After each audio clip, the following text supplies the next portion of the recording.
To find the prime factorization of a number, we are essentially looking for what prime numbers can be multiplied by themselves to give you that original number. As a review, the first 10 prime numbers are 2, 3, 5, 7, 11, 13, 17, 19, 23, and 29. And what makes these numbers prime is that their only factors are 1 and itself. So for example, with 2, the only two numbers that multiply to give you 2 would be 1 times 2. To prime factorize 36, I'm going to show you the tree method.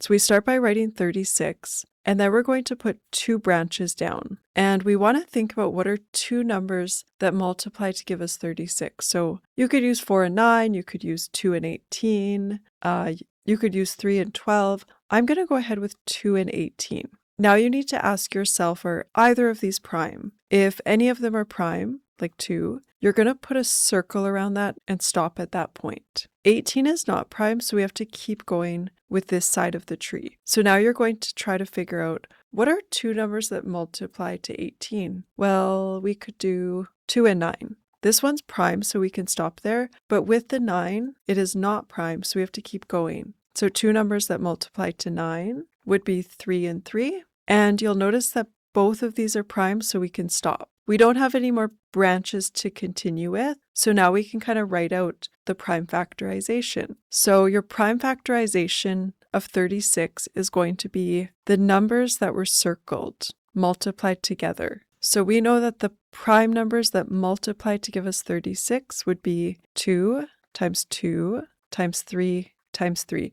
And if you put those into your calculator, you would in fact see that they're equal to 36. For 98, I'm going to break that into 2 and 49. 2 is prime, so I'll circle that. That's done. But 49 could be broken into 7 and 7.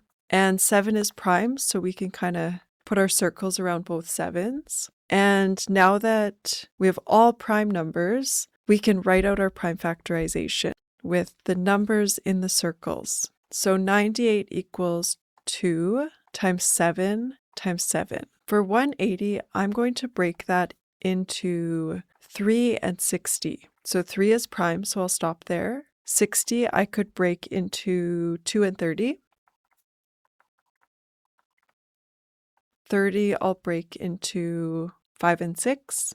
5 is prime. 6 is not prime, so I'll keep going with that. And 2 and 3, which are both prime. So that brings us kind of to the end of the tree, and our prime factorization will be made up of these 5 numbers. So I'll write it as 180 equals 2 times 3 times 3 times 5. You could write these numbers in any order being multiplied, but a lot of the time they'll put them from smallest to biggest, and then they'll put all the common numbers together just to kind of keep it organized.